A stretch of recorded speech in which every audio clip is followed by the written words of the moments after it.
وزیر اعلیٰ خیبر پختونخوا سہیل آفریدی نے ضلع خیبر کی وادی تیرا میں حالیہ شدید برف باری کے بعد بڑے پیمانے پر ریسکیو آپریشن شروع کرنے کا اعلان کیا ہے۔ نجی ٹی وی سے گفتگو کرتے ہوئے انہوں نے بتایا کہ تیرا روڈ پر 4 فٹ تک برف باری ریکارڈ کی گئی، جس کی وجہ سے کئی مقامی افراد وہاں پھنسے ہوئے ہیں۔ وزیر اعلیٰ خود اس آپریشن کی نگرانی کر رہے ہیں، جبکہ پاک فوج ریسکیو 1122 اور ضلعی انتظامیہ مشترکہ طور پر امدادی سرگرمیوں میں مصروف ہے۔ تیرا روڈ پر 4 فٹ برف جمع ہونے سے زمینی راستہ منقطع ہو گیا ہے۔ بھاری مشینری کے ذریعے برف ہٹانے کا کام جاری ہے تاکہ شاہراہوں کو ٹریفک کے لیے کھولا جا سکے۔ خوراک اور ضروری اشیاء پر مشتمل ٹرک متاثرہ علاقوں کی جانب روانہ کر دیے گئے ہیں۔ چیف سیکرٹری کے مطابق پھنسے ہوئے لوگوں کو ترجیحی بنیادوں پر محفوظ مقامات پر منتقل کیا جا رہا ہے۔ کراچی میں سردی کی شدید لہر جاری ہے، جس نے پورے شہر کو اپنی لپیٹ میں لے رکھا ہے۔ محکمہ موسمیات کے مطابق بن قاسم 7.4 ڈگری سینٹی گریڈ کے ساتھ شہر کا ٹھنڈا ترین علاقہ قرار پایا، جبکہ ماڑی پور میں پارہ 8.5 ڈگری سینٹی گریڈ تک گر گیا۔ شہر کے دیگر حصوں جیسے شاہراہ فیصل پر 11.5 اور گلستان جوہر میں 10.5 ڈگری سینٹی گریڈ تک ریکارڈ کیا گیا۔ ماہرین نے پیشگوئی کی ہے کہ آج رات سردی کی شدت میں مزید اضافہ ہو سکتا ہے اور درجہ حرارت 7 سے 9 ڈگری سینٹی گریڈ تک رہنے کا امکان ہے، جس کے باعث شہریوں کو احتیاطی تدابیر اختیار کرنے کی ہدایت کی گئی ہے۔ کراچی کے گل پلازہ سانحے کے بعد ریسکیو اور شناخت کا عمل انتہائی کربناک صورتحال اختیار کر گیا ہے۔ سرجن ڈاکٹر سمیہ سید کے مطابق تمام 67 لاشوں کا پوسٹ مارٹم مکمل کر لیا گیا ہے، تاہم اب تک صرف 16 افراد کی شناخت ممکن ہو سکی ہے۔ دوسری جانب عمارت کے ڈھانچے کی کمزوری اور تہہ خانے میں دوبارہ لگنے والی آگ نے سرچ آپریشن کو مزید مشکل بنا دیا ہے۔ پولیس سرجن ڈاکٹر سمیہ سید نے شناخت کے حوالے سے تفصیلات فراہم کی ہیں۔ لاشوں کی شناخت DNA کے ذریعے کی گئی۔ 6 لاشیں اس حالت میں تھی کہ انہیں دیکھ کر پہچانا جا سکے۔ ایک لاش کی شناخت شناختی کارڈ اور ایک کی گلے میں موجود لاکٹ سے کی گئی۔ سینئر فائر آفیسر کے مطابق اب ملبے سے مکمل لاشوں کے بجائے صرف انسانی ہڈیاں مل رہی ہیں۔ Senior fire officer Zafar Khan نے آپریشن کے دوران پیش آنے والے نئے چیلنجز کا ذکر کیا۔ تہہ خانے اور چھت پر موجود ڈیزل ٹینک کو ہٹانے کے دوران دوبارہ آگ بھڑک اٹھی، جسے فائر بریگیڈ نے بجھا دیا۔ شدید تپش اور آگ کے باعث عمارت کا ڈھانچہ انتہائی بوسیدہ ہو چکا ہے، جس کے گرنے کا خطرہ برقرار ہے۔ اب صرف سرچنگ کا آخری مرحلہ باقی ہے، جس میں ملبے کے اندر موجود انسانی باقیات کو تلاش کیا جا رہا ہے۔ آئرلینڈ کے نائب وزیر اعظم سائمن ہیرس نے غزہ امن بورڈ کے حوالے سے سخت تحفظات کا اظہار کرتے ہوئے اس میں شامل ہونے سے انکار کا اشارہ دیا ہے۔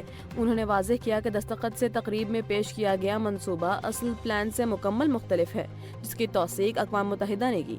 سائمن ہیرس کے مطابق نئے ٹرمپ امن بورڈ میں اب غزہ کا ذکر تک غائب ہے، جبکہ روسی صدر پیوٹن کی شمولیت نے صورتحال کو مزید پیچیدہ کر دیا ہے۔ آئرلینڈ نے اسے سنگین خطرات کی نشانی قرار دیتے ہوئے کہا کہ موجودہ شرائط پر وہ اس بورڈ کا حصہ بننے کو تیار نہیں ہے۔ ایمان مزاری ایڈوکیٹ اور ان کے شوہر ہادی علی چٹھا کو اسلام آباد میں سرینا چوک کے قریب سے گرفتار کر لیا گیا ہے۔ پولیس نے ہائی کورٹ بار کی وین کو روک کر یہ کارروائی اس وقت کی جب دونوں وکلاء ڈسٹرکٹ کورٹ جا رہے تھے۔ دلچسپ بات یہ ہے کہ اسلام آباد ہائی کورٹ نے حال ہی میں ایک تحریری فیصلے میں انہیں موجودہ کیس میں گرفتار نہ کرنے کا حکم دیتے ہوئے گواہوں پر جرح کے لیے 4 دن کی مہلت دی تھی۔ تاہم پولیس نے سال 2025 کے ایک پرانے مقدمے کو بنیاد بنا کر انہیں دوبارہ حراست میں لے لیا ہے، جس سے اس قانونی کشمکش میں ایک نیا موڑ آ گیا ہے۔ گورنر سندھ کامران ٹیسوری نے سانحہ گل پلازہ پر سخت رد عمل دیتے ہوئے واقعے کی جوڈیشل انکوائری کا مطالبہ کر دیا ہے۔ انہوں نے سندھ ہائی کورٹ اور سپریم کورٹ کے چیف جسٹس صاحبان کو خط لکھنے کا اعلان کرتے ہوئے کہا کہ وہ اس معاملے پر کسی قسم کی سیاست یا پردہ پوشی برداشت نہیں کریں گے۔ پریس کانفرنس کے دوران گورنر سندھ نے انتظامیہ کی مجرمانہ غفلت پر کڑی تنقید کی اور متاثرہ خاندانوں کے لیے پلاٹس دینے کا بھی اعلان کیا۔ کراچی کے علاقے ایم اے جناح روڈ پر واقع گل پلازہ میں لگنے والی آگ کے نتیجے میں جاں بحق افراد کی تعداد 67 تک پہنچ گئی۔ ڈپٹی کمشنر جنوبی جاوید نبی کھوسہ کے مطابق 88 لاپتہ افراد میں سے 60 کی لاشیں یا باقیات مل چکی ہیں۔ تاہم عمارت کے گرنے کے خدشے کے پیش نظر بھاری مشینری کا استعمال روک کر سرچ آپریشن احتیاط سے جاری ہے۔ دوسری جانب تحقیقاتی حکام نے انکشاف کیا کہ آگ ممکنہ طور پر مصنوعی پھولوں کی دکان میں بچوں کے ماچس یا لائٹر سے کھیلنے کے دوران لگی، جو بعد میں بجلی کے تاروں اور پوری عمارت میں پھیل گئی۔ محکمہ موسمیات کے مطابق بالائی علاقوں میں شدید بارشوں اور برف باری کی وارننگ جاری ہے۔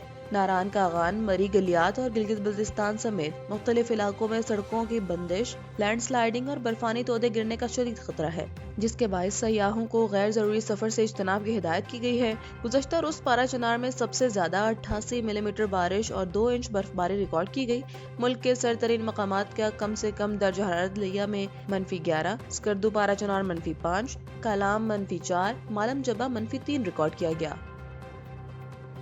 پارلیمنٹ کا اہم مشترکہ اجلاس آج طلب کر لیا گیا، جس میں متعدد اہم بلوں کی منظوری اور قانون سازی متوقع ہے۔ پارلیمانی ذرائع کے مطابق حکمران اتحاد کی بڑی حلیف جماعت پیپلز پارٹی نے اس اجلاس میں شرکت کا فیصلہ کیا ہے۔ اس سے قبل نون لیگ اور پیپلز پارٹی کے درمیان دانش اسکول سمیت دیگر قانون سازی پر اختلافات پائے جاتے تھے، تاہم حالیہ مشاورت کے بعد معاملات طے پانے کی اطلاعات ہے۔ اعظم نذیر تارڑ، نوید قمر اور اعجاز جاکھرانی کے درمیان کامیاب مشاورت کے بعد قانون سازی کے لیے راستہ ہموار ہو گیا ہے۔ شہر رحمان کے چیمبر میں ہونے والے اجلاس میں ارکان نے دانش اسکولز بل اور دیگر مجوزہ قوانین پر اپنے تحفظات کا اظہار کیا تھا۔ ایم کیو ایم کے وفد کی رانا ثناء اللہ سے ملاقات متوقع ہے تاکہ مجوزہ قوانین پر اپنے مطالبات اور تجاویز پیش کر سکیں۔ گزشتہ اجلاسوں میں نون لیگ اور پیپلز پارٹی بعض قانونی ترامیم پر ایک صفحے پر نہیں تھے، جس کی وجہ سے اہم بلز تاخیر کا شکار رہے۔